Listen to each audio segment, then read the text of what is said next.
A primeira coisa importante é real estate é um bom setor para crédito no mundo inteiro. Existe problema em crédito. Os nossos investidores, quando surge um problema, é capa de jornal, o pessoal fica super assustado. Há uma demanda gigantesca por infraestrutura no Brasil. Houve muito tempo onde o investimento ficou muito escasso. Então, em quase todos os setores, estados, tem coisa para fazer que, se você fizer bem feito, vai dar retorno.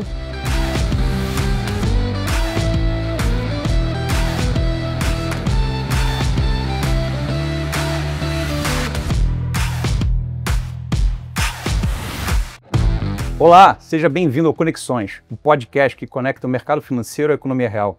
Eu sou Arthur Carneiro e vou ter a oportunidade de conversar com gestores, empreendedores, empresários e investidores, aqueles que fazem a economia girar e o Brasil crescer. Se conecte com a gente e entenda como as conexões aceleram os investimentos. Hoje eu vou ter a oportunidade de conversar com amigos de longa data sobre várias histórias, entender um pouquinho mais dessa experiência de crédito em diferentes frentes. Petrônio Cansado, meu amigo, obrigado por ter vindo aqui. Obrigado. Estar com a gente. Prazer estar aqui. Que já passou por mesa proprietária, grandes casas de crédito de gestão, foi head da área de crédito do BNDES e hoje é gestor da parte de crédito da Alcan. Isso. Experiência longa aqui que vai contribuir muito para a gente. Petrônio, pegando essa linha do tempo e indo para a parte inicial, né? Eu acho que o crédito, quando a gente começou lá atrás, era muito na mesa proprietária. Eu queria que você falasse um pouquinho de como era a experiência, como era a carteira, qual era o tipo de operação que a gente olhava na época, para a gente ir desenvolvendo isso ao longo do tempo e chegar no mercado de capitais. Primeiro, obrigado, é um prazer estar aqui falando com você. O Arthur é uma pessoa que eu tenho um carinho grande e por pouco a gente não estava aqui junto, né? Ainda. Quem sabe. Mas a gente já se conhece há muito tempo e sempre nessa parte de crédito, né? Embora o Arthur tenha um pouco de cabelo branco, eu tenho um pouco mais do que ele, eu comecei um pouquinho antes. E, na verdade, assim, quando eu comecei na área de crédito pactual, a primeira coisa é que foi totalmente por acaso, eu não escolhi ir para a área de crédito. Era a vaga que estava disponível. Você vê que a gente tem sorte, né? Deus ajuda quem tem sorte um pouco, né? E, naquele momento, não tinha, no caso do pactual, não tinha nem crédito proprietário. Existia uma área de crédito, mas o crédito que a gente analisava era crédito de risco de contraparte. Você ia fazer uma operação, aí você passava a correr o risco de crédito, porque você podia ter, por exemplo, um swap e você ficar credor, de uma parte, e então você tinha que avaliar os outros bancos ou empresas para as quais você fornecia esse tipo de instrumento financeiro, e você acaba correndo um risco de crédito que é uma consequência de outras operações que você está fazendo. De um trade. Né? Exatamente, mas não tinha uma carteira de crédito. Ou ela era muito pequena. E tinha um mercado que era bem mais desenvolvido, que era o mercado de bonds, né? Aí, já revelando um pouco mais a idade, né? A gente estava no momento em que havia uma paridade entre o real e dólar, né? Então, o número de empresas no Brasil que emitia dívida fora era muito grande, porque era 1 para 1, então não fazia diferença, né? E esse mercado era mais líquido.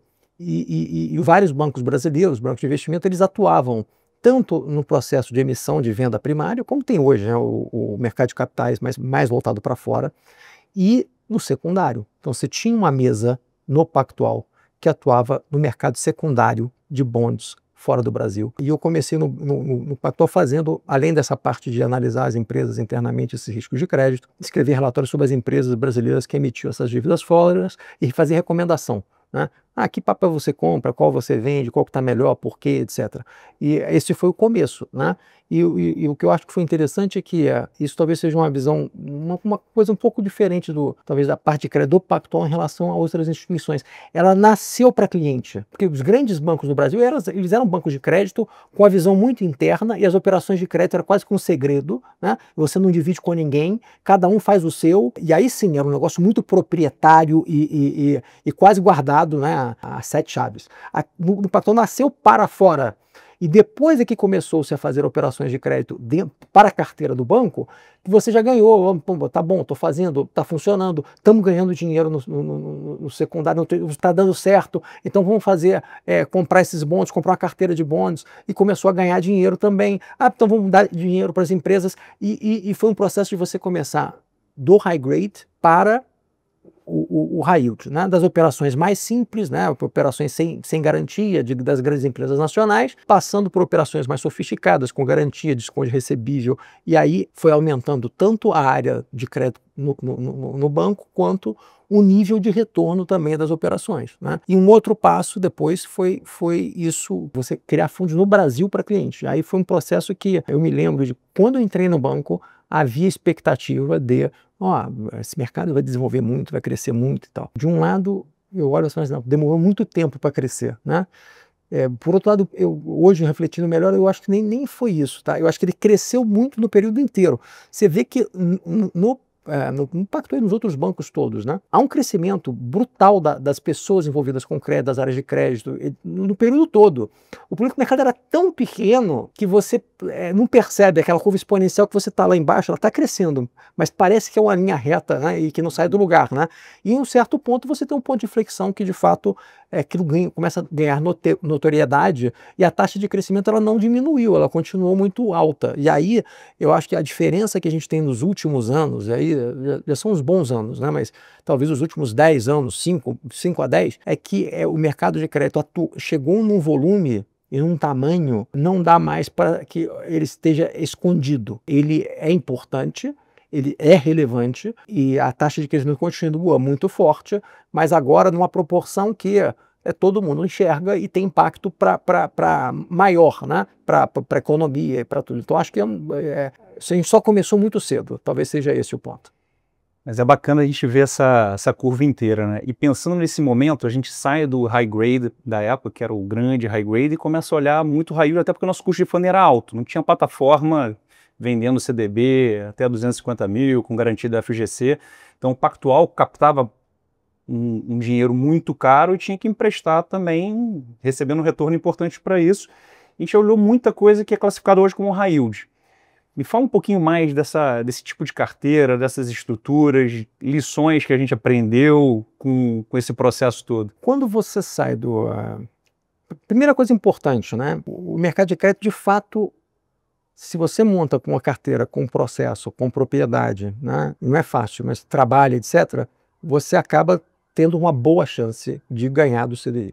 E eu acho que isso aconteceu no banco, numa maior parte do tempo que a gente esteve lá, depois que a gente saiu também, né? E em outras instituições também. Então, assim, para pensar em quantas estratégias ganham do CDI, né? Até tem alguns colegas que sempre falam, nada ganha do CDI. O crédito ganha de forma recorrente. De forma recorrente, né? Agora, de formas diferentes também. E aí funciona muito a lei do mais retorno, mais risco, né? Então, você quer correr mais retorno? Beleza. Vai dar mais trabalho, não tem ganho fácil. Então, vou fazer uma carteira aqui, tá tranquilo. Não é nada, nunca tranquilo. A segunda coisa é que os casos de problemas, eles acontecem com mais frequência. Os problemas eles vão variando no tempo. Tem situações, você consegue, né, imaginar que vai ter um tipo de problema, mas tenta se defender, e aí o problema de fato acontece, aí você vê que a sua defesa não era tão blindada quando você imaginou, e você vê que você o tempo inteiro testado e tentado a tomar decisões, né, que saem um pouco do processo. E aí um dos aprendizados que eu tenho é que, não todas as vezes, mas em várias vezes que a gente saiu do processo, de fato deu problema. Então, por exemplo, não faz uma operação só porque ela tem uma boa garantia. Você vai, faz a operação, aí dá problema, e aí você até recupera a garantia, e talvez até você não perca. Às vezes você perde, né? Então, aí foi tragédia total, mas às vezes até se você recupera, mas o trabalho, a quantidade de explicação que você tem que dar, o que você perdeu por não estar fazendo outras coisas e estar lidando com aquela situação, isso tudo não vale, de fato, não vale a pena. Eu acho que seguir o processo, entender quem é que vai te pagar, de onde vai te pagar, é muito importante. E outra coisa fundamental é você perceber que a estrutura faz muita diferença. Então, dependendo de como você está, quando você está lidando com uma empresa com mais dificuldade ou que tem mais risco, você pode nem ter risco, passar incólume completamente, porque você tem uma garantia boa e o acionista da companhia não quer uma confusão por causa daquilo, então ele te deixa de fora e você nem precisa entrar em briga nenhuma. Aliás, eu diria que a maior parte dos casos onde eu não tive problema foi isso, quer dizer, você tinha uma boa estrutura que ela nem precisou ser usada porque ela era boa, né? Mas se eu não tivesse estrutura nenhuma, eu teria um problema, né? Então, E em algumas situações você, quando testa de fato, sempre, isso é outra coisa, sempre dá medo, né? Quando você tem tem garantia e tal, tá tudo blindado, deu problema, vou ter que estar fazendo, pô, vamos ir agora, né? Como é que vai ser? Geralmente funciona, mas com um trabalho grande, leva tempo e com muito ruído, né? Então, assim, o trabalho de recuperar é muito ruim. Então, o fato é que em crédito, a chance de você ter um problema, ela de forma geral é pequena. Mas quando o problema acontece, ele é muito ruim, né? Então, assim, a gente tem que fazer um esforço muito grande para não errar. Então, eu acho que a maior virtude de um processo de crédito bem feito é você errar muito pouco. Porque eu não vou falar errar zero, porque se você está errando zero, só tem um jeito para isso acontecer, é você nunca fazer nada. E aí também, isso é um erro em si, né? Perfeito. Até tem uma vez um investidor estava questionando, não era nem a minha, questionando um outro gestor dele ter feito uma operação e ter dado problema. Aí ele falou assim, por que ele precisava ter feito esta operação, né? E a resposta para essa pergunta é sempre não, né? Não, você sempre pode não ter feito essa operação, mas você não pode responder isso sempre, porque se você não fizer nenhuma operação, você não vai ter retorno nenhum, certo? Então, embora ele não pudesse ter feito esta, ele tem que fazer operações que têm esse tipo de característica, eventualmente, dependendo do mandato. No tempo, né? Alguma coisa você tem que, né, deve acontecer de problema, mas o que eu acho é que assim, tem que ser pouco, e quando acontece não pode te machucar muito, e você tem que ter um integral de retorno histórica que faça sentido, e uma expectativa futura que também faça sentido. Talvez essa seja uma coisa bem importante para o crédito, é você sempre pensar em, primeiro, não perder, né? Ter uma carteira, né, que tá bem dimensionada, e assim, eu não quero ter um problema sério, né? E eu acho que naturalmente você já vai ganhar. E aí, eventualmente, aparece coisa para você ganhar mais, porque o mercado ele tem momentos mais otimistas, tem momentos mais pessimistas, e se você está com a cabeça boa nos momentos que o mercado está mais arisco, você tem condição de, naquele momento, tirar proveito e fazer um bom ganho, né? Mas você tem que estar bem, se você estiver machucado, fica mais difícil. Petrone, você falou um monte de coisa que ainda é quase contrassenso para o mercado de capitais. A gente vai chegar no mercado de capitais mais à frente, mas só nessa experiência de banco existe problema em crédito. Os nossos investidores, quando surge um problema, é capa de jornal, o pessoal fica super assustado. Geralmente a gente ganha bastante dinheiro, apesar dos problemas. É outra coisa que o mercado ainda não entende com plenitude, né? Eu vou ter problemas, faz parte do negócio, só que eu vou gerar dinheiro. Outra coisa é, a estrutura importa. Então, a gente, o que é crédito estruturado, o que é garantia, as coisas às vezes são um pouco fluidas para o mercado de capitais, né? Que vem do ultra high grade, que não tinha estrutura, não tinha cobra, não tinha controle, não tinha acompanhamento. E por fim, dá trabalho. Então você precisa de um gestor ali para conduzir esse processo. Então no dia que dá alguma coisa errada, cara, tem que ter um pouco de experiência de cabelo branco, porque a gente que está bastante tempo nisso sente esse frio na barriga e fala, cara, será que eu não errei nada na hora da estrutura? Quem nunca viveu isso não tem a menor condição de conduzir um processo como esse, né? Eu acho que uma coisa que eu acho que é importante, que é o jeito de você crescer, na minha visão, tá? Evitar problemas, para mim parece muito com o negócio da vacina. Né? Quando você se evitar uma doença, você é inoculado com o vírus, né? E no crédito, acho que tem um pouco disso. Você não pode fugir do problema, né, quando ele acontece, mas você sempre, se você tiver posições pequenas e se sua exposição for pequena, você sempre aprende, sempre tem um aprendizado. Toda a experiência que eu tive negativa, né, de problemas em crédito, sempre trouxe alguma coisa para mim. Eu aprendi alguma coisa que depois me ajudou. Então você vai acumulando isso no tempo. Então é como se você estivesse sendo vacinado, né, de certos problemas futuros, e isso vai gerando um sistema imunológico, né, ao longo do tempo, e aí não tem muito jeito, precisa de tempo mesmo, né, para você ganhar esse tipo de sentimento e saber lidar com os problemas. Mas assim, os problemas eles são raros, né? O que você tem que ter cuidado tá bom, quando se acontecer alguma coisa, eu estou num tamanho que não teria problema, e eu consegui aprender para tirar proveito e ganhar mais dinheiro depois, né? Então, quando você faz essa combinação, funciona bem.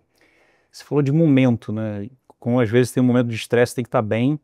E a gente viveu, estava conversando com você lá em 2007, dois momentos, 2007 depois de 2008. 2007 era aquela pujança, uma série de IPOs, e você e a Paula Jorge, que está aqui com a gente hoje, cobriram amplamente as empresas de real estate que começaram a acessar o mercado de capitais de uma forma bem ampla.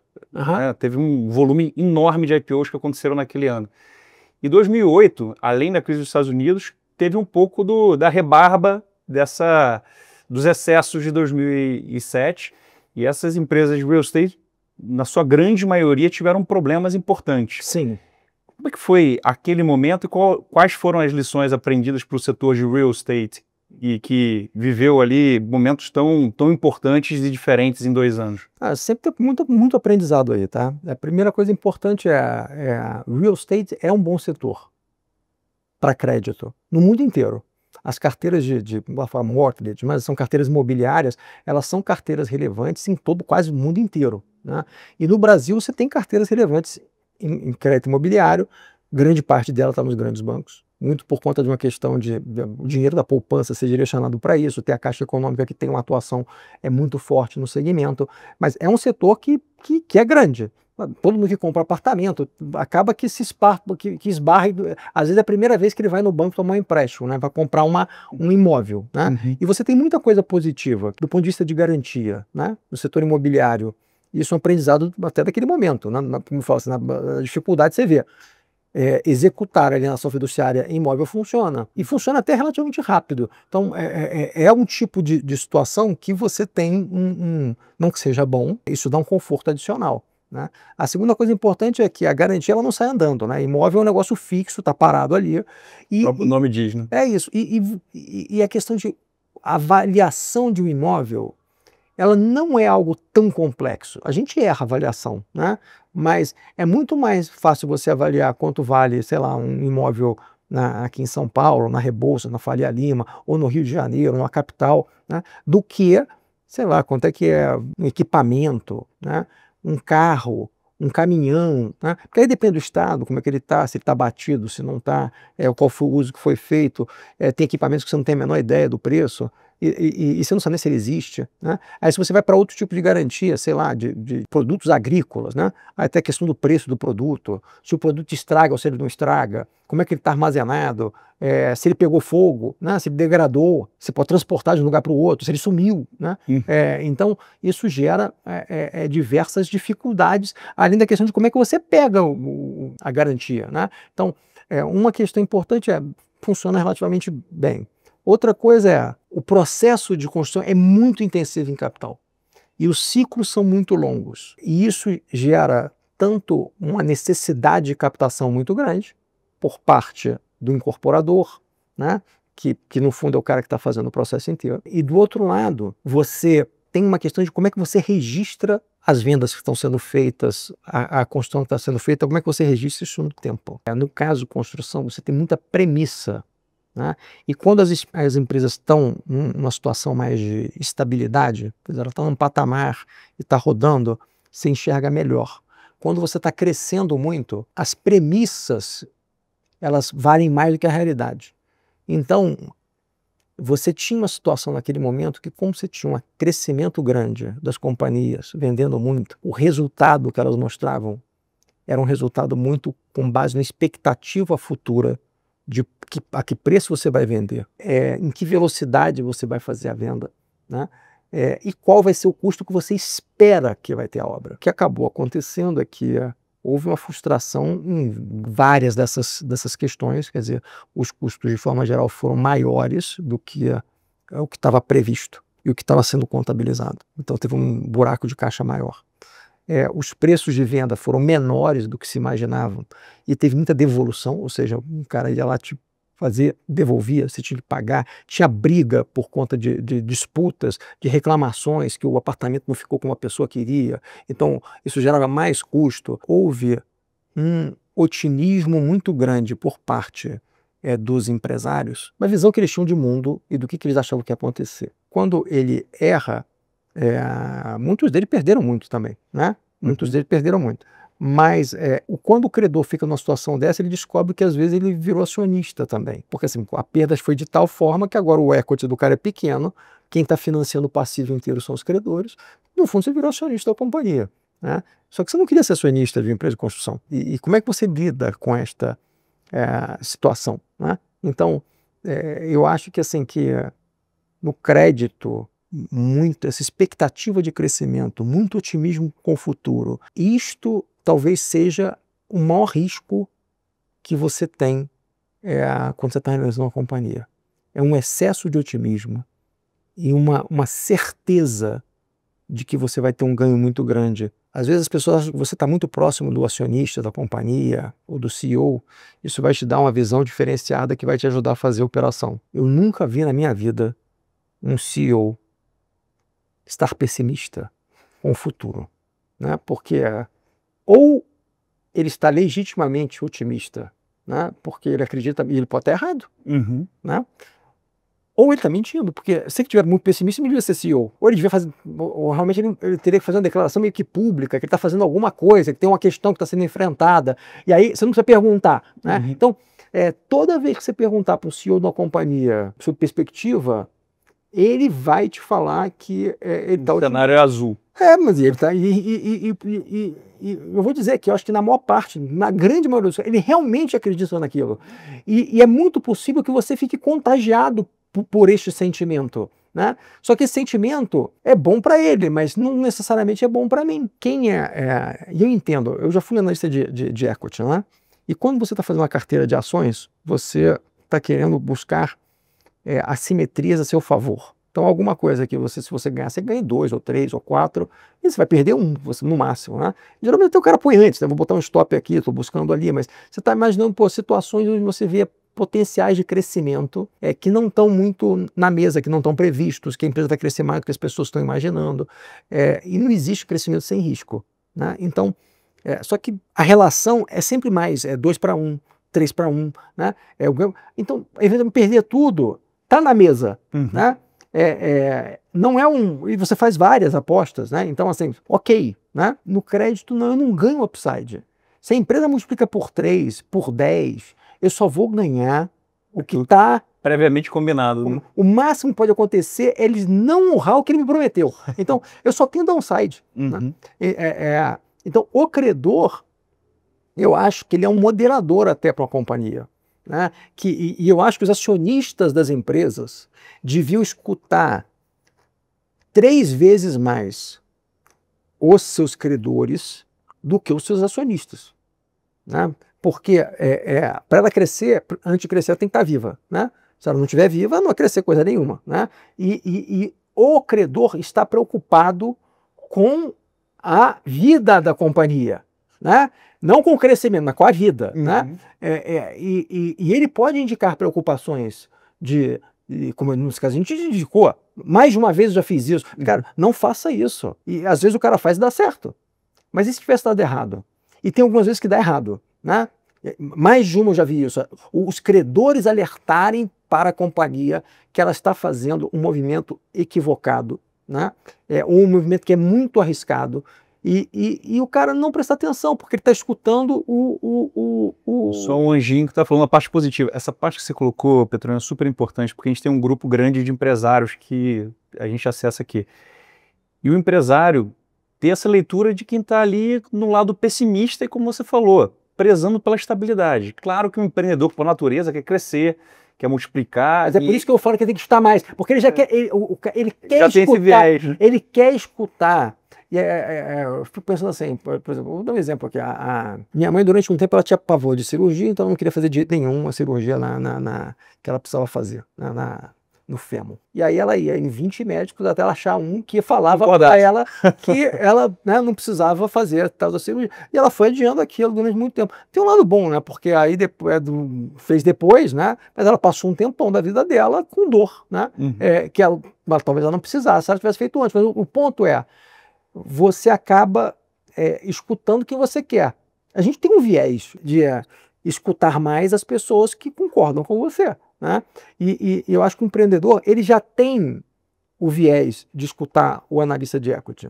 né? Então, que vai ter buscar o crescimento, etc. E tal. Então, ele escutar a outra ponta, não é que ele vai concordar, mas assim, ele escutar, porque às vezes ele nem escuta. E eu acho que o empresário, eu vejo muito isso às vezes em RI, tá? Empresa de RI, eles veem as reuniões, eu acho que ele chega a escrever sobre isso, que eles olham para as reuniões que tem de resultado como sendo o público deles sendo o mercado de equities. E o cara que está lá de crédito no meio da reunião, ele é quase que um intruso. Quer dizer, a reunião foi feita para você, né? Foi feita para o acionista. Desculpa, às vezes você tem 80% do balanço. balanço e tu tá vindo. Então, assim, eu tenho mais do que o outro cara, certo? Ele devia me escutar, né? Também, né? E dar uma atenção. É muito claro para o empresário que o seu acionista ele tem que ter um contato direto, né? Então ele quer saber quem é, ele quer levar o cara na empresa, ele quer mostrar o que ele está fazendo, quer conversar, etc. E é óbvio que sem o equity não tem crédito.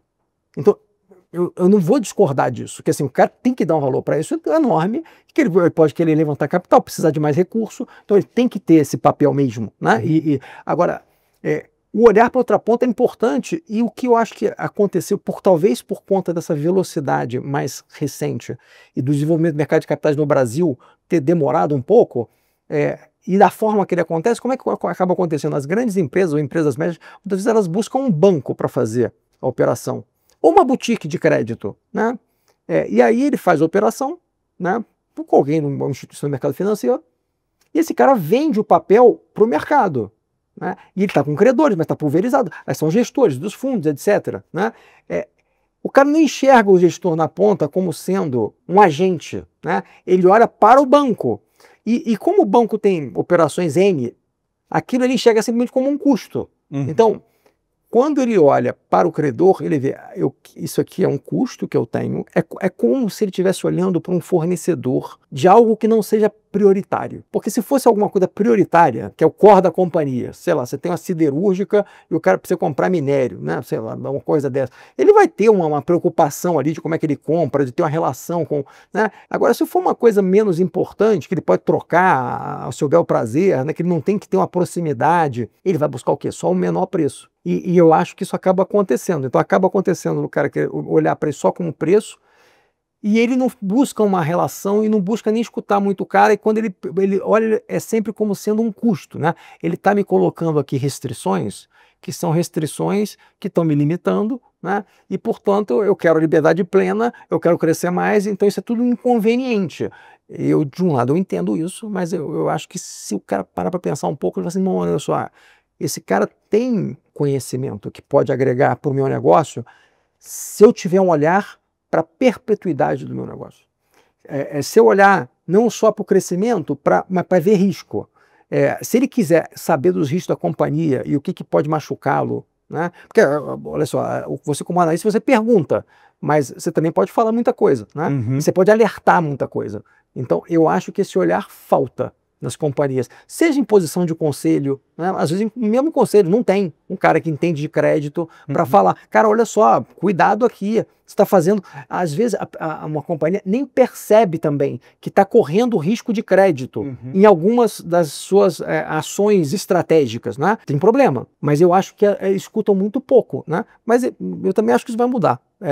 O mercado está maior e naturalmente isso vai acontecer. O Jean, que fez o primeiro episódio com a gente, que é um empreendedor, ele falou, falta às vezes a gente abaixar um pouco o ego como empreendedor. É parar para escutar. Eu tenho a minha convicção, eu estou na minha companhia, tem um cara que está de fora ali, que vem com opiniões, mas para escutar. Ele tem um olhar, de repente, que é diferente do seu. É isso. Petrônio, você falou de real estate, que é um setor super relevante, incentivado, mas você teve um outro episódio na sua vida que também foi muito relevante, te deu informação bem profunda do maior financiador do mercado de infraestrutura brasileiro, que é um setor que está com bastante apetite pelo investidor, está todo mundo começando a botar capital de forma relevante em infraestrutura agora no Brasil, quase que fazendo um pouco do processo que vocês começaram lá, de migração desse quase que único provedor de funding para infraestrutura para o mercado, de certa forma, começar a abraçar esse ambiente que, como você falou, tem muito espaço para crescer, tem uma curva exponencial em produção de ativos de infraestrutura e o mercado de capitais entrando até pelos ativos já existentes.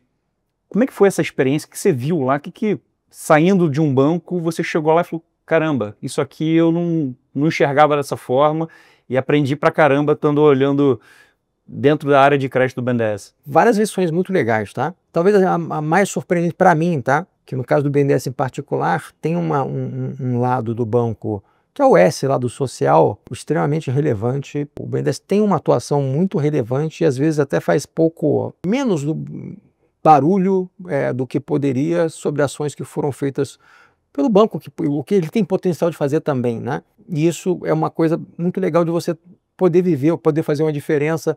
Eu diria que teve alguns programas lá no BNDES nessa linha mais social que me deu muito prazer de fazer. Um deles foi na questão da pandemia, que a gente fez uma doação relevante, né, para Santas Casas, e a gente fez junto com o setor privado.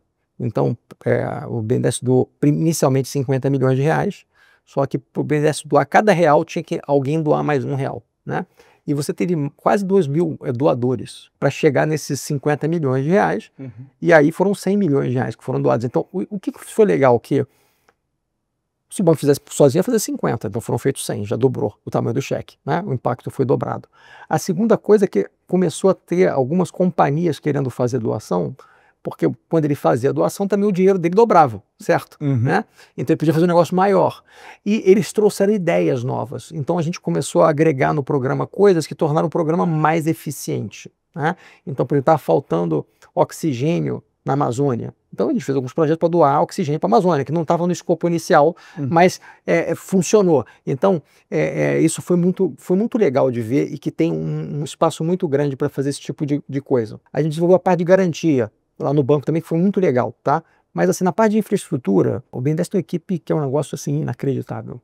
É impressionante a capacidade técnica das pessoas do banco, que tem experiência muito grande, conhecem crédito, conhecem os setores, conhecem a legislação com profundidade. E primeira coisa que chama atenção, tá? Nível de inadimplência do BNDES, extremamente baixo. Muito baixo. Um pedaço é por conta da estrutura, garantia, etc. Outra coisa é por conta do setor. Então, assim, infraestrutura é um bom setor para você dar crédito. Eu tenho bem mais conforto em fazer crédito para infra hoje do que eu tinha antes de passar pelo banco, né? E é um crédito que é difícil de fazer um pouco, tá? Porque, quer dizer, não difícil, eu estou falando que dá pouco default, né? Então devia ser fácil. Mas assim... A estrutura importa. A estrutura é complexa, então dá muito trabalho de fazer, né? Você tem que ter muito cuidado para fazer, mas se você faz bem feito, ela funciona bem. E naturalmente, esses projetos eles nascem com alavancagem muito grande quando você olha as métricas tradicionais. Porque quando você vê uma empresa, você vê lá, geralmente, a dívida sobre capital, quanto é que você gera de caixa vis-à-vis o que você gera de juro. E você está fazendo um projeto de infraestrutura, ele no início não gera caixa nenhum, né? E aí, como é que você faz a conta disso? Né? Como é que você... Aí você olha a alavancagem no início... 10, 20 vezes. Dá um desconforto, né? Aí você tem que olhar de outro jeito. Então, assim, este olhar diferente é uma coisa que as pessoas têm que aprender. Para você fazer infra, você tem que... Principalmente no início. Depois que já está um projeto mais avançado, fica mais fácil, que ele vai virando uma empresa, como um balanço de uma empresa mais normal, né? Mas essa visão de como você faz isso, como você analisa, qual o mecanismo que você tem, o que realmente importa, isso foi um aprendizado para mim muito grande. Cara, não tem nada que é também assim, meu Deus, que é um negócio da NASA, que você precisa de ter as contas mais importantes que você tem aprendendo na sua vida, de multiplicar e de somar, né? E para fazer esses projetos todos não precisa nada além disso, mas precisa de bom senso e de escolher bons parceiros. Ou seja, muito importante você saber para quem você está dando dinheiro. Então, o cara tem sei lá, uma empresa de saneamento, ele sabe fazer aquele negócio, né? Nunca fez, vai fazer a primeira vez. Não é que você não pode dar dinheiro, mas assim, dá menor, né? Ele vai errar, né? Todo mundo está fazendo a primeira vez. Você vai ter que botar mais equity, né? Você pode saber que talvez tenha mais atraso, tem que tomar um pouco mais mas dá para fazer, né? Agora, o cara que já fez mais, tem comprovado experiência, tem conhecimento, ou que fez rodovia, já fez uma porção, esse cara tem uma capacidade grande de fazer projeto novo, tem capacidade de levantar recurso, então essa capacidade de execução, você está com agentes que são capazes, e esse é um dos gargalos do Brasil. Tem poucos agentes capazes de desenvolver projeto. Para mim, esse era um dos maiores gargalos que você tinha de infra. Então, assim, eu tenho que fazer, sei lá, 3, 4% do PIB em investimento em infraestrutura. Tá bom, você vê quanto é que é o número disso, é um número boçal, né? Mas quem vai fazer o projeto? Né? Quem é a companhia que vai fazer isso? Não tem. Assim, Tem um leque muito grande, né? vai acabar aparecendo, né? Mas não tem. E o financiamento estava muito limitado. Então, eu acho que hoje, essa questão do tamanho do financiamento, ela realmente destravou. Você tem um mercado de capitais extremamente ativo e que tem tamanho. E isto é um fato, né? Ele está num tamanho que financia muita coisa, né? E financia com prazo longo e com taxa razoável. Então, isso é interessante. E o BNDES está todo de uma maneira que eu acho interessante também. Passou a fazer dívidas mais a mercado, né? Essa semana agora até foi a primeira vez que eles venderam um pouquinho de carteira lá, que eu achei interessante, vender um papel. Agora, vende equity, pode vender, eu acho super saudável que ele possa ter acesso, até para comprar de volta também, tinha que ter um processo lá para fazer isso. Mas ele passou a atuar mais no mercado de capitais, e é um processo, eu acho, então, assim, que são desenvolvimentos que foram positivos, mas acho que os grandes aprendizados são, há uma demanda gigantesca por infraestrutura no Brasil. Houve muito tempo onde o investimento ficou muito escasso. Então, em quase todos os setores, estados, tem coisa para fazer que, se você fizer bem feito, vai dar retorno. E até vou falar retorno sustentável, porque geralmente você vai estar trocando equipamento menos eficiente por um mais eficiente. Então, ainda tem uma componente interessante. Outra é que você precisa ter processo diferente para analisar projetos de infra. Uma preocupação com garantia muito grande. Então, eu diria que esse segmento de infraestrutura, para alguém que gosta de finanças, né, e de mercado de capitais e de operação, ele é muito, muito fértil, porque ele te deixa fazer essa operação que tem estrutura, que estuda, que você tem componente interessante, que dá para ganhar dinheiro porque tem prazo, né? E você ainda faz um negócio que faz uma diferença na ponta. Então, eu acho assim, um segmento extremamente prazeroso de se trabalhar. É muito legal. Eu gosto bastante também. E tem uma coisa da infraestrutura que vai de encontro àquilo que você colocou inicialmente do crédito. Então, no crédito, geralmente, a gente não olha tanta projeção, a gente não quer crescimento, a gente quer, de certa forma, estabilidade. E a melhor empresa para você fazer crédito é aquela que você olhou o retrovisor e enxerga muito bem o futuro. E em infra, muitas vezes, não no futuro, mas no início do projeto, você tem essa dificuldade, porque é tudo projeção. Então, você tem que fazer uma diligência muito maior, mas passado esse primeiro período, você entra naquele perfil de empresa que é o sonho de todo mundo, que é uma empresa recorrente, que a gente chama de cash cow, né? Então, esse primeiro vale, que eu tenho um pouco de preocupação no mercado de capitais, porque é uma análise diferente, você precisa de muito mais diligência, você precisa de técnicos que te digam que aquele empreendedor está certo numa série de premissas, precisa de um empreendedor que tenha experiência, porque certamente, como a gente tem crédito, você vai sendo vacinado ao longo do tempo, sabendo onde que dá errado cada coisa, né? E isso vai fazendo com que o projeto passe por menos buracos. Ele tem ali uma linearidade maior. Eu acho que nessa frente inicial, o risco é bem diferente. Como você falou, são duas etapas completamente diferentes. O projeto sem ele estar pronto e o projeto pronto.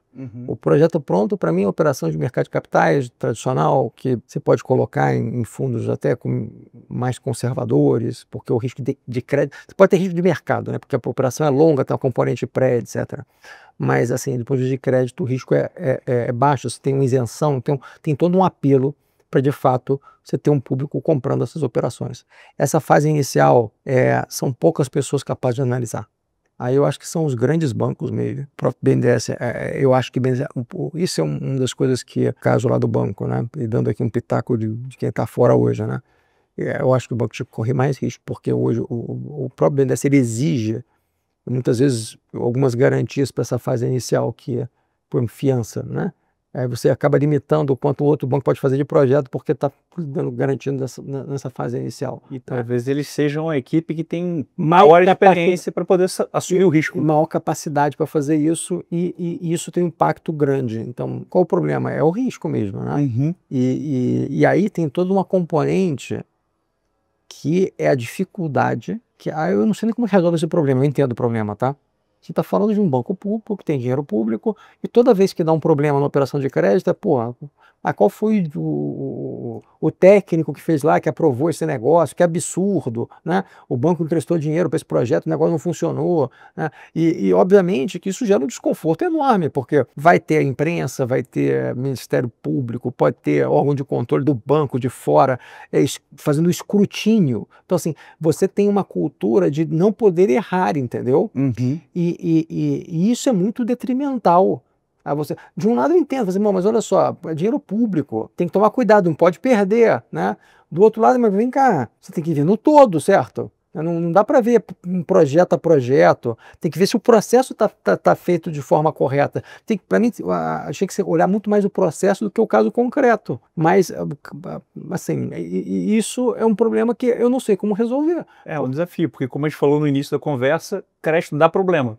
Então, se cada vez que eu tenho um problema, eu recebo esse tipo de escrutínio, eu consigo fazer crédito do jeito certo. Você faz muita coisa, entendeu? Mas você limita muito, né? Eu acho que o banco teria uma atuação mais eficiente se tomasse mais risco de completion, mas eu entendo a dificuldade das pessoas que estão lá em tomar esse tipo de risco, porque como é que isso vai ser visto na hora que der um problema? Né? Como é que ele vai ser avaliado e qual vai ser a consequência? E sem você resolver este problema, você não tem como exigir. Tem como tentar incentivar e colocar, mas é uma questão que eu não sei como resolve. Petrônio, você acumulou toda essa experiência, passou a mesa proprietária, por outras gestoras, pelo BNDES e chegou na Alcan, uma casa de equity, para começar a estratégia de crédito. Como é que você decidiu começar essa estratégia? Por onde você foi? Quais são as linhas de negócio que você atua hoje na Alcan? Eu comecei a fazer crédito no século passado. Né? Tento fazer fundo para cliente desde o começo desse século. Né? E fiz vários, e vários deram certo. Então, assim, antes de ir para o BNDES, minha vontade já era montar uma gestora de crédito, porque eu via esse mercado se desenvolvendo uma continuidade, e essa tendência eu acho que ela vai persistir ainda durante muitos anos. Então, Vitor, tem oportunidade aqui. Tem pouca pessoa que tem conhecimento, poucas pessoas sabem fazer análise, não é a mesma coisa do que fazer análise dos setores. Então, como eu falei, tem esse tempo de você desenvolver o seu sistema imunológico, né, que para perceber, né, situações arriscadas, para você saber analisar estruturas e colocar algumas coisas para te proteger, e também para quando você sentir que o negócio está dando problema, você saber como agir. Né? Então, isso tudo é um conhecimento que você aprende no tempo. Né? E você pode dar, isso aqui é um conhecimento importante, e eu acho que faz sentido fazer uma gestora. Eu ia para o BNDES, adiou este projeto, né? E por um lado, por outro lado, eu acho que deu mais confiança, porque eu tive uma experiência com volumes grandes, com empresas grandes, fazer operações interessantes.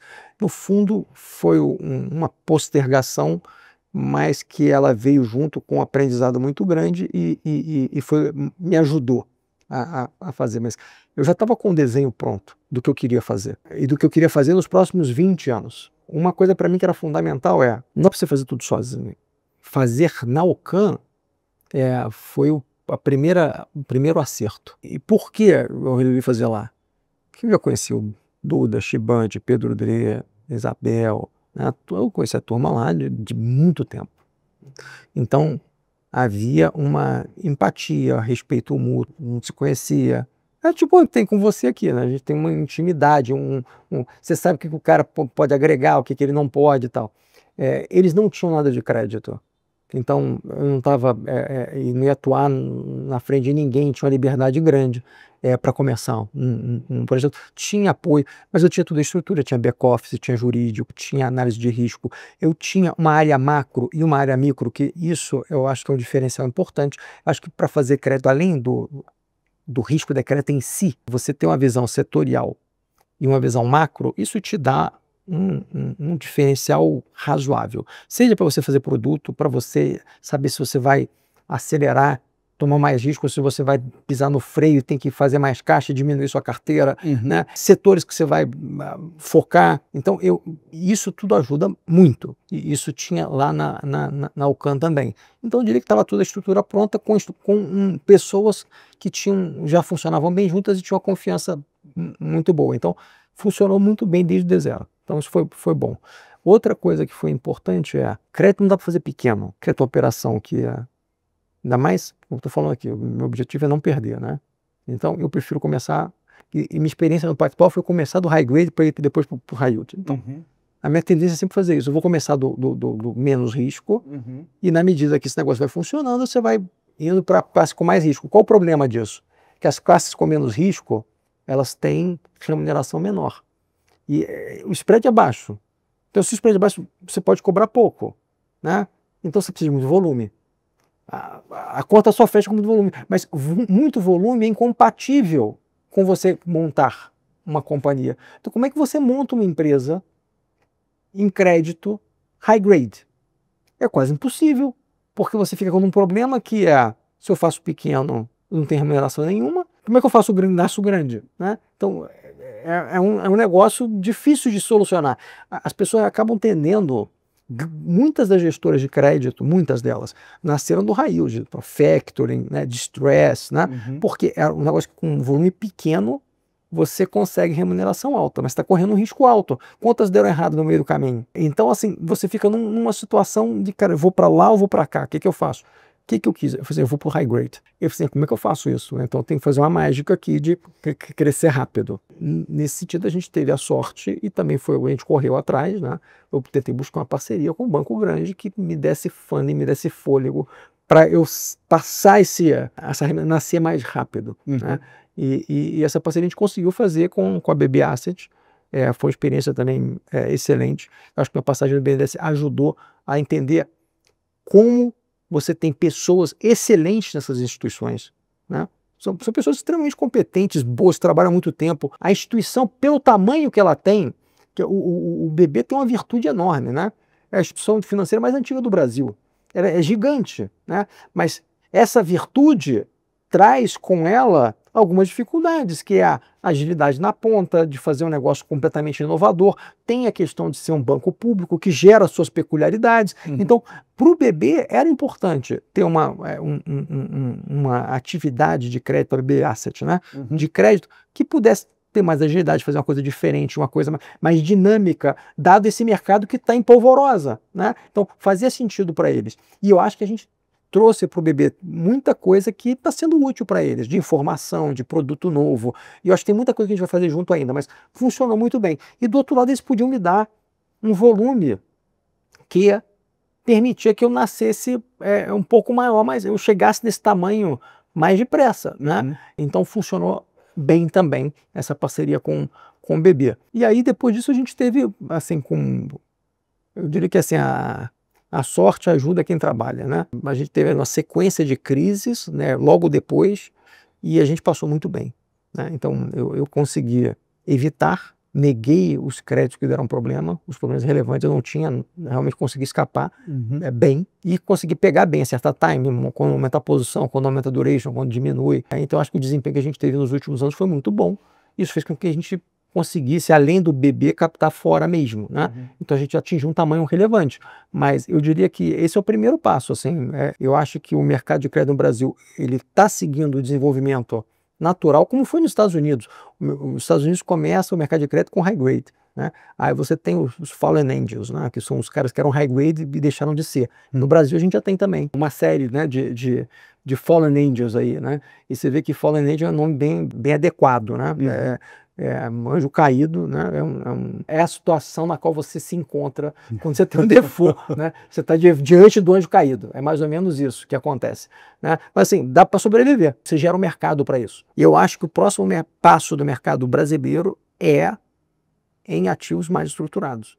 Então, eu realmente acredito que infraestrutura é um caminho que já está indo e vai continuar, mas essa parte de produtos estruturados, como é que você atende as empresas menores, muito em conjunto com os bancos, né? Vai haver uma sofisticação do mercado de crédito no Brasil. A gente vai sair de fundo só de high grade D1 para outras estruturas mais sofisticadas, e esse é o desafio que a gente tem nos próximos anos, porque demanda mais conhecimento, demanda mais trabalho, tem mais risco, mas tem mais retorno. Então, eu acho que é um jogo que ele tem fruto, mas assim, vai ser um processo, vai acontecer ao longo dos próximos anos, eu acho. O mercado high grade cresceu bastante recentemente, a gente teve um volume de captação muito forte de fundos do segmento e liquidez também aumentou bastante. Como é que está a sua leitura do mercado? E a gente passou por 2 sustos recentes, que no passado a gente teve até um maior da Lojas Americanas, que mexeu bastante nesse mercado. Até agora a gente não viu um chacoalhar tão relevante. Como é que está a sua leitura desse mercado para frente? Eu vou comparar com o evento que teve lá atrás, tá? Porque eu acho que ajuda. Ali, se você pegar janeiro de 23, que foi quando teve Lojas Americanas, já 1º de janeiro não tinha ainda, ninguém imaginava que fosse acontecer. Né? Eu me lembro bem do dia da Lehman Brothers, por exemplo. Né? A Lehman quebrou no final de semana, segunda-feira era dia 15 de setembro. E eu não tenho como errar isso aí, porque foi o dia que minha filha nasceu. Então não dá para esquecer, mas eu lembro do meu pai falando, pai, Petrônio, você tá tão aéreo hoje, né? Pô, minha filha nasceu e, pô, o mercado tá desabando, o mundo tá acabando, né? Mas, da maternidade só vendo o que estava acontecendo. É isso, né? Mas assim, e você vê que sempre vira oportunidade depois. Né? Você sempre tira proveito dessas situações se você tiver calma e visão de longo prazo. Né? É isso. Né? É isso. E no caso das americanas, a gente tinha negado o crédito, tá? A gente tinha negado o crédito de Light também. Né? Mas se alguém me perguntasse no começo daquele mês, cara, o que acontece com o mercado de crédito no Brasil se Lojas Americanas e Light quebrarem no mesmo mês? Né? Eu falo assim, cara, acabou. Durante um tempo, não tem liquidez nenhuma. Né? Ninguém vai ter resgate e quem vai ter que dar saideira são os bancos. Não vai ter alternativa, vai ser um desastre. Cara, você vê que não aconteceu isso. Quando teve Lojas Americanas, o mercado abriu 30 bips. Eu achei que fosse abrir 50, tá? Minha conta era, eu acho que Lojas Americanas vai abrir 50 bips. A minha conta foi uma conta bem simples assim, tá? Eu tinha visto quanto eu tinha fechado no último ano, eu abri isso aqui, não, foi 30. Aí começou a fechar de novo já. Né? Eu cheguei a escrever uma carta do fim de mês, né, do fim de janeiro, já falando assim, ó, o mercado já absorveu, e dado que foi só isso, então agora é para comprar. Né? A única coisa que não pode acontecer é eu ter um novo evento de crédito relevante no curto prazo. Cara, eu escrevi isso de tarde e teve a Lehman. Aí eu falei assim, cara, eu escrevi que a única coisa que não pode acontecer é ter outro evento. Teve. Então assim, pô, agora tem um problema, né? Eu nem lembro porque eu tive que reescrever a carta, ela ficou super mal escrita, porque não dava mais tempo, entendeu? Eu tive que mexer um pouco, mas tem um problema agora. E eu até subestimei, tá? Porque eu achei que o evento de Light era menor na minha cabeça do que Lojas Americanas. E, de fato, o Light em si era um evento menor. Tinha menos fundos, era um negócio mais previsível, embora fosse improvável, mas assim, era mais possível. Não tinha nada fora do balanço. Então, assim, para mim era mais simples. Só que o que eu não pensei, e aí já ficou aprendizado, né? Você vai aprendendo no tempo, né? Embora eu não tinha os dois, né? Eu sofri um pouquinho com isso. O primeiro tiro foi um tiro de, sei lá, de um fuzil, né? Aí você tava com um colete. Aí, pô, a bala bateu no colete, pô, chegou a te machucar, furou, te machucou, e aí mas você perdeu o colete. Aí depois vem um cara com 22 e te dá um tiro, mas agora você tá sem colete. Como foi o segundo tiro, e o primeiro, ele acabou com a sua defesa. O segundo era menor, mas pegou o cara já com a guarda baixa, né? Então, é o segundo soco. O ideal é que o segundo soco, se você quiser derrubar alguém, você tem que dar o segundo soco mais forte que o primeiro. Você dá o primeiro mais forte e dá o segundo para valer, né? Mas aqui foi o contrário, mas já funciona. Pegou sem defesa. Né? E aí o mercado sofreu muito. E sofreu mais do que eu imaginava. Mas assim, qual foi o lado bom? Liquidez, não foi problema. Teve liquidez o tempo inteiro. Para o bonde, para o debênture da Light, para da Lojas Americanas, em qualquer dia, tirando talvez 2 dias ali, mas assim, o tempo inteiro você teve liquidez. Podia vender, podia não gostar do preço, mas tinha. E para qualquer papel que você quisesse, tinha preço. Teve resgate? Teve. Foi um volume absurdo? Mas não foi. Né? Alguns fundos sofreram mais, outros sofreram menos, mas assim, o mercado chegou num patamar que começou mais gente a comprar. Banco, hedge fund, né? Outros pessoa física direto. Então apareceu o comprador. A gente chegou num momento e falou assim, cara, é para comprar. Né? E aí a gente encheu a mão com vontade. E eu acho que foi um aprendizado bom porque é o seguinte, mesmo os fundos que tinham Lojas Americanas e Light, os dois, e tiveram uma perda, que foi uma perda importante, se você ver no final do ano, ou logo depois, eles já estavam acima do CDI. Né? Quem operou bem nesse momento, ele saiu ganhando o CDI bem. A gente, como nem tinha tido a perda e alocou bem nessa hora, foi um ano para a gente espetacular. Né? Então, eu acho que esses momentos eles geram oportunidade. Aí, passando para agora, né? Eu tive 3 eventos. Foi Ambipar, Braskem e logo depois teve Raízen, que não teve um evento de crédito, mas teve uma queda de preço, né? E uma preocupação maior com a companhia, que impactou a cota dos fundos. Isso está tendo impacto no mercado? Sim. Abriu os 30 bips lá nem os 30 bips americanos, foram 3 eventos.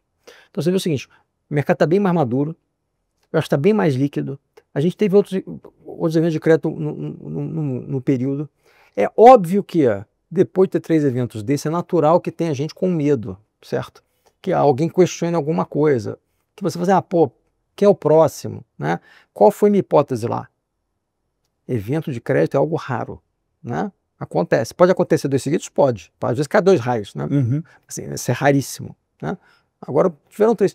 O motivo é o mesmo?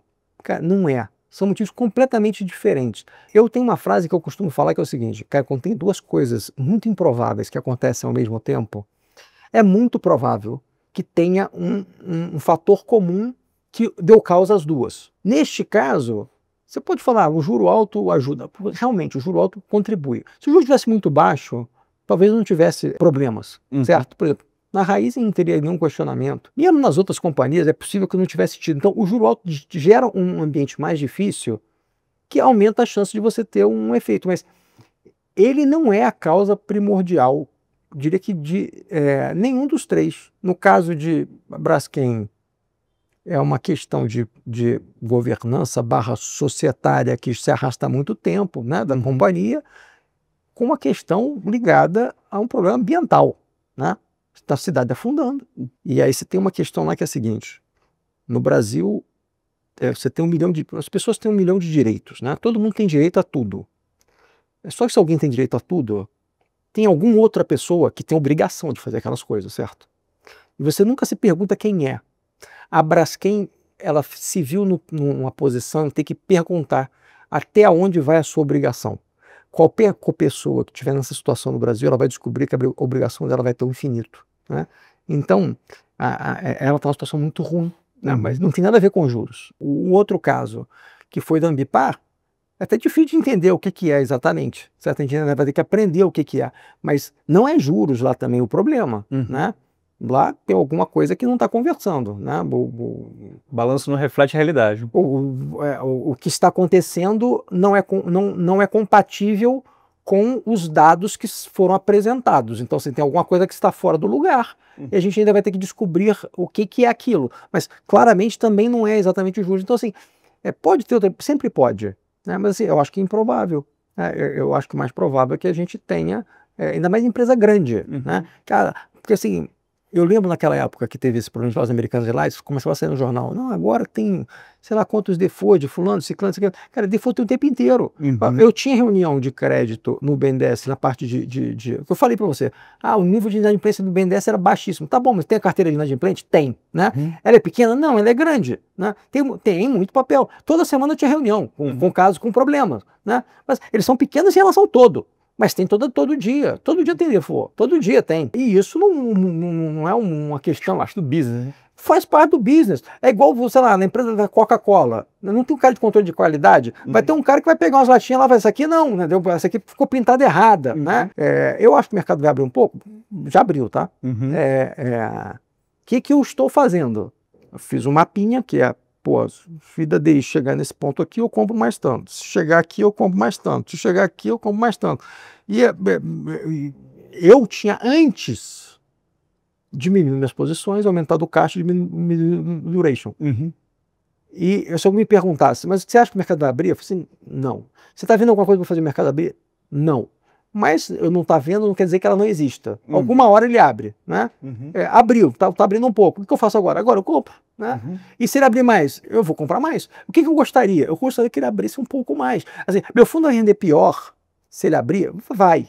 Mas no momento, né, no curto prazo, e depois eu rendo 2 anos bem de novo, entendeu? Então, assim, eu estou preparado para uma piora de mercado. De um lado, eu gostaria que ela acontecesse, só que eu acho que ela não vai acontecer numa magnitude muito grande. Eu acho que o mercado pode abrir um pouco mais. Nem sei se vai, mas eu torço e acho que dá um pouco mais. Torço que ele vá um pouco mais. Gostaria que fosse mais um pouquinho, né? E eu já vou compensar comprar, e já estou comprando um pouco. Né? Se ele chega em patamares que eu acho que são, eu vou comprar mais ainda. É isso. Por quê? Porque as empresas são AAA no Brasil. Cara, o risco é baixo. E o CDI está alto. E eu ganhar do CDI com a empresa com risco, atravessar um momento turbulento que a gente está vivendo no mundo, uma situação que é muito complexa, entendeu? Eu poder saber, não, olha só, eu tenho um contrato aqui, o fulano, qual é o meu risco? É o fulano não me pagar. O fulano é quem? Porra, esse cara aqui, essa empresa que eu conheço, meu risco é baixo.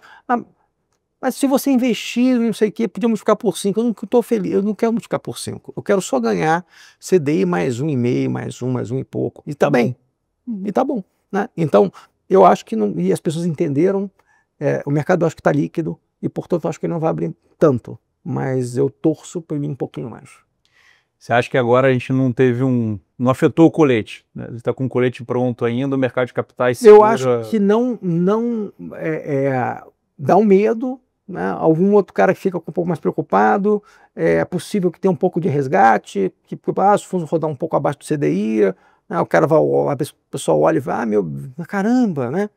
Mas quando ele para pensar, vou tirar o dinheiro daqui e vou botar onde? Depois você ganhar, sei lá, 15, 24 meses, acima de um mês um pouquinho abaixo, e com o spread abrindo, e você com a perspectiva de começar a montar de novo uma carteira que vai te permitir rodar bem para frente. Eu acho isso super normal, entendeu? Tem gente que não entende, tem gente que vai entender, mas mais gente vai entender do que antes. É uma aprendizagem que eu acho que ficou. Quem não saiu dos fundos, ficou bem. Quem tirou dinheiro na confusão e quis botar depois, perdeu dinheiro. Entendeu? Então, assim... Você criou uma leva de investidores que estão mais maduros, né? Estão vacinados. Eu acho que sim. Acho que sim. Pô, muito bacana. E pensando um pouquinho de profecia autorrealizável, eu tenho um medo desse crescimento do mercado de capitais e desse amadurecimento que, na minha visão, ainda não aconteceu com plenitude. Então, o mercado ainda está um pouco volátil. Eu tenho fundos listados, eu sinto bastante volatilidade, às vezes, em excesso, mais do que talvez fosse proporcional ao risco efetivo.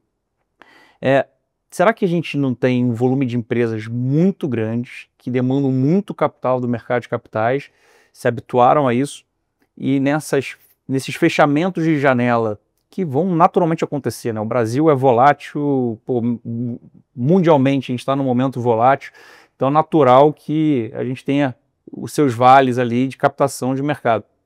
Você não acha que em algum momento podem ocorrer apostas contrárias do mercado e que vão acabar levando a empresa para aquele caminho que ele se preocupava? Você está preocupado do cara... Efeito manada, todo mundo tirando liquidez de empresas mais alavancadas e naturalmente essas empresas alavancadas sofrendo com a composição de restrição de liquidez, mas juros elevados, que, como você colocou, é um fator relevante. O que eu acho que minha preocupação maior, eu vou falar, nos cenários mais difíceis, são com as empresas menores. Eu acho que a vida do pequeno empresário é muito dura. Ou ele tem um projeto que, assim, que realmente tem um retorno muito grande, e é possível, o Brasil também tem oportunidade, então tem como, né, você fazer coisas, mas assim, de forma geral, é muito difícil, porque você ganhar do CDI, aí sim, com spread grande. E uma coisa que aconteceu, tá? Tá abrindo pouco o mercado no AAA. Hoje tem uma diferenciação maior de preço, que não tinha. Você via antes, assim, o AAA, AA, um cara que era risco B, tudo era mais ou menos a mesma coisa, entendeu? Agora não. Agora tem diferença de preço. Agora, se o resultado da companhia sai pior, isso afeta o custo dela de dívida. A liquidez trouxe essa racionalidade. Já trouxe um pouco mais, né? Ainda tem muito, mas assim, já trouxe bem mais, né?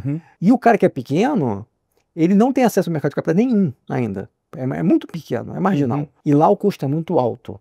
Então, eu acho que lá é que trava. A empresa que está mais alavancada, então o que acaba acontecendo? Eu acho que isso gera um mecanismo de fazer com que você concentre mais. Então acaba que o cara que é grande fica maior ainda, porque ele engole o pequeno, né?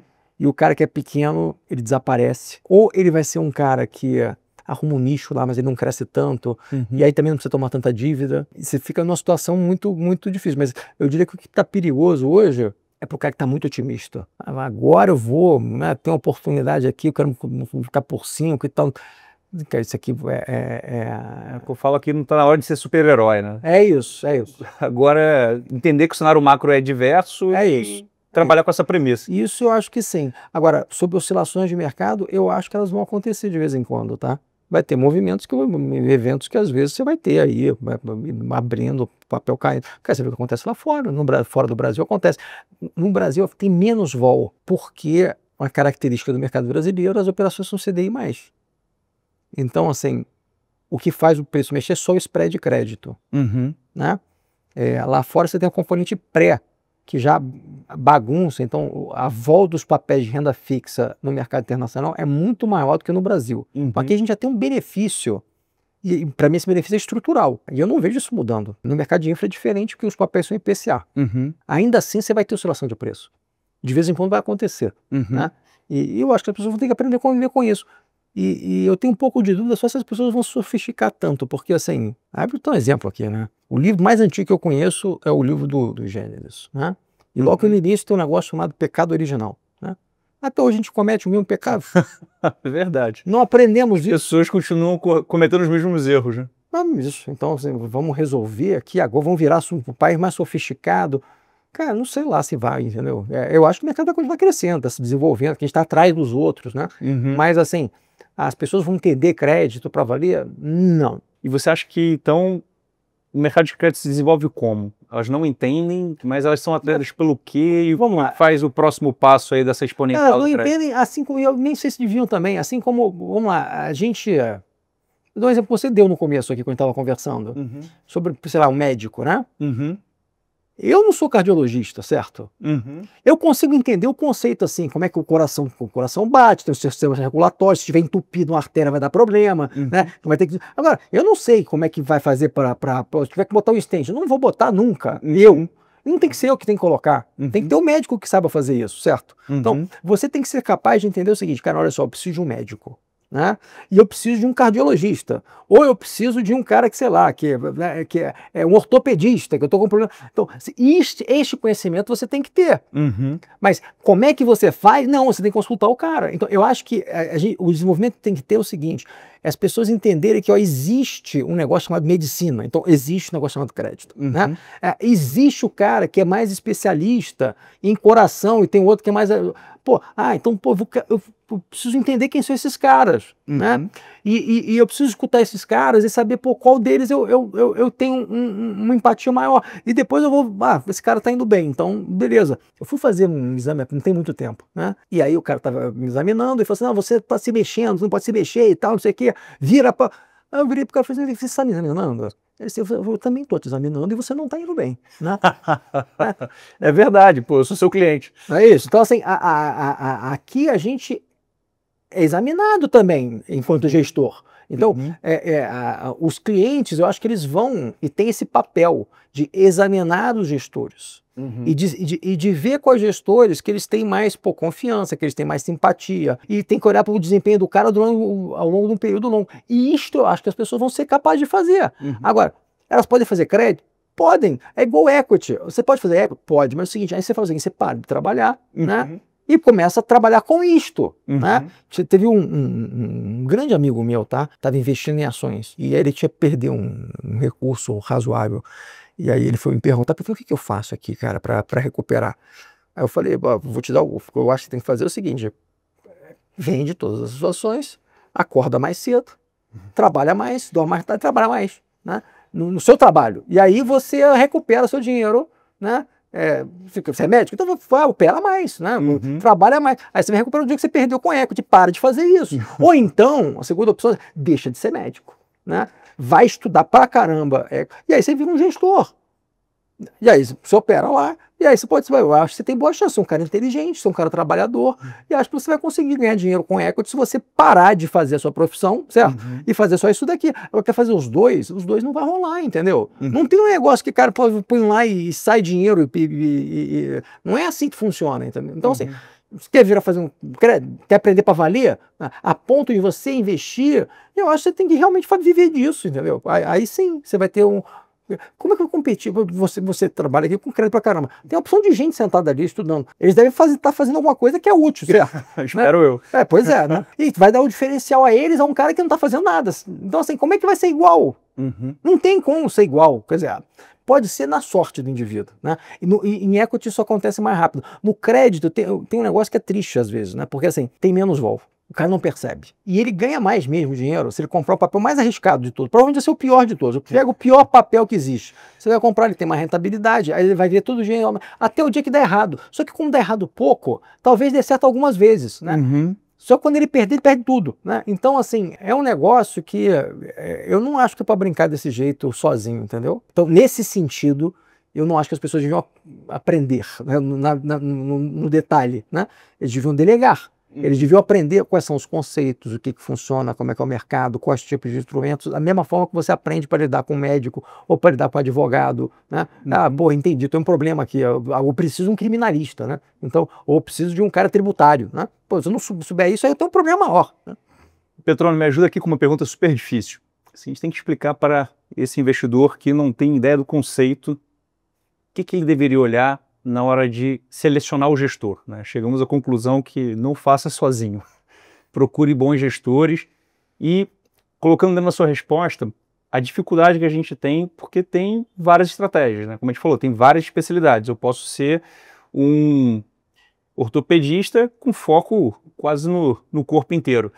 Então, o que ele deveria olhar para tentar compor uma carteira de crédito que ele não tome muito susto? Eu falo que eu faria, tá?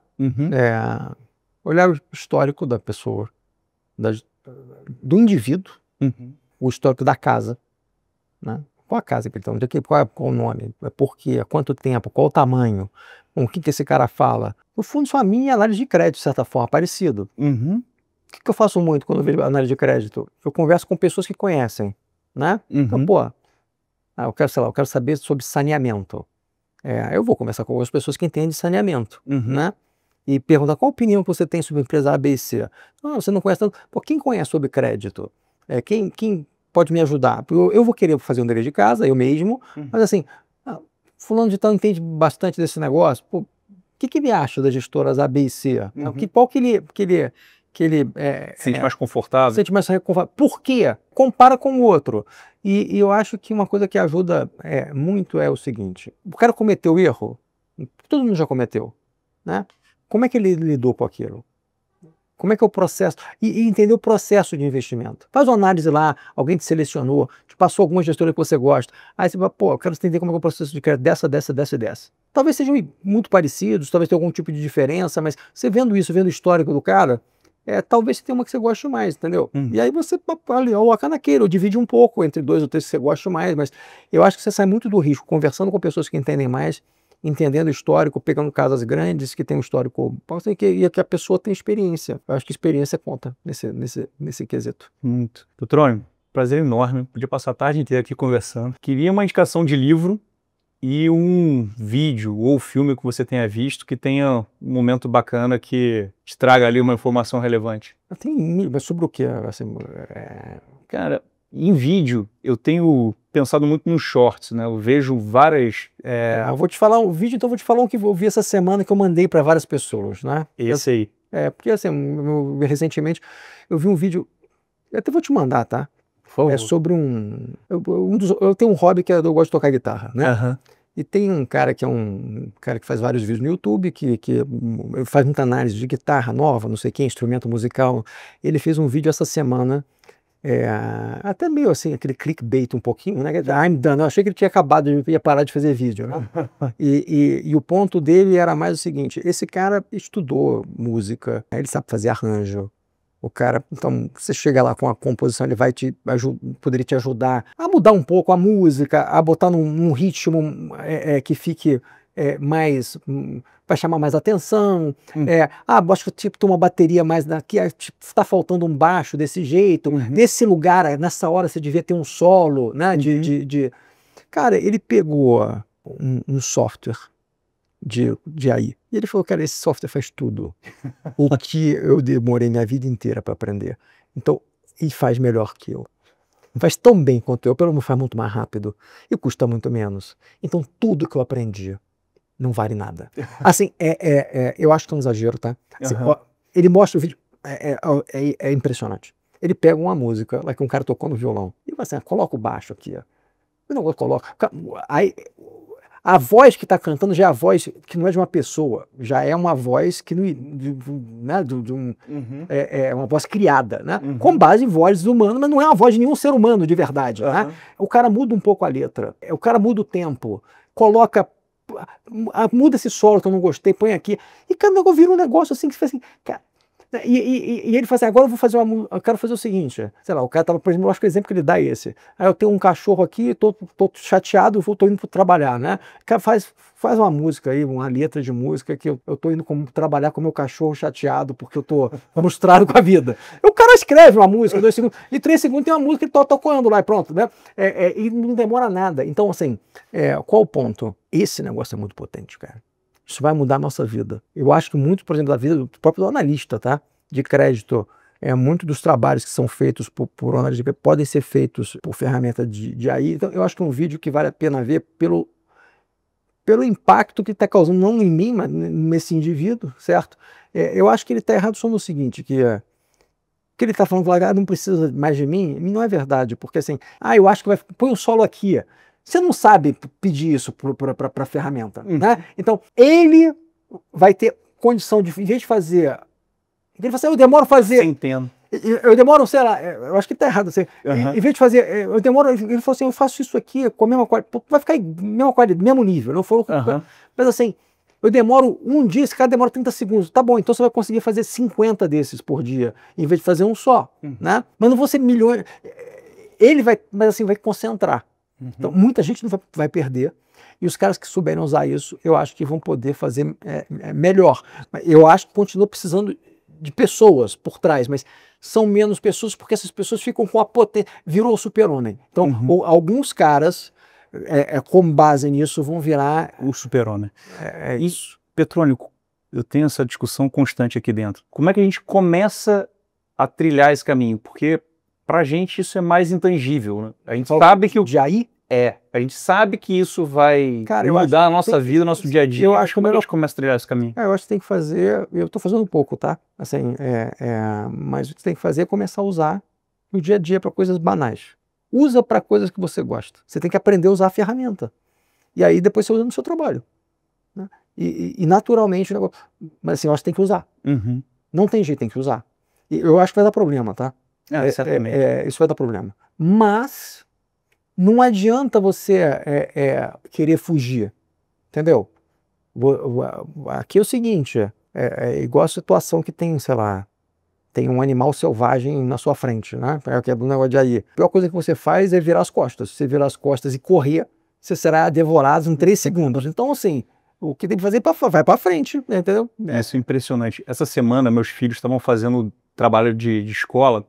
E algum dos meninos falou que tinha que entrar no AI para poder preparar um pedaço do trabalho da escola, e eles foram explorar esse negócio. E eles começaram a aprender a escrever há pouco tempo e tal, descobriram que tem uma maneira de você conversar com o AI. E ele começou falando em inglês, ele já fala em inglês, não, mas eu quero que você fale em português. E ele já saiu falando em português, e eles ficaram pedindo o trabalho em português. E no meio do caminho aí ia montando o trabalho e eles iam tendo ideias no ritmo de criança, iam mexendo no negócio e o AI foi preparando o trabalho deles ali just in time.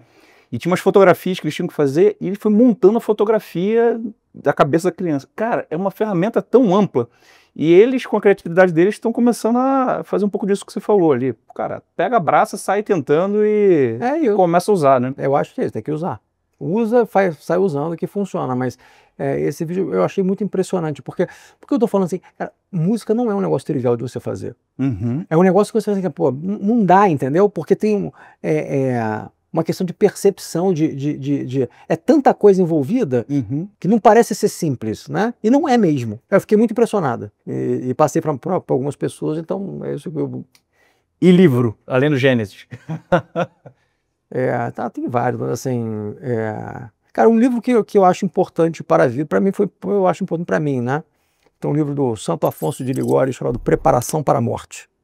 Um bom livro, eu gosto. Vou ler. Mais uma vez, muito obrigado. Sempre um prazer enorme falar com você, bater o papo, me atualizar, saber o que está acontecendo e aprender um monte com sua experiência. Obrigado. Você que nos acompanhou até aqui, gostou do conteúdo, compartilhe, acesse nossas redes, assista o próximo episódio e até a próxima.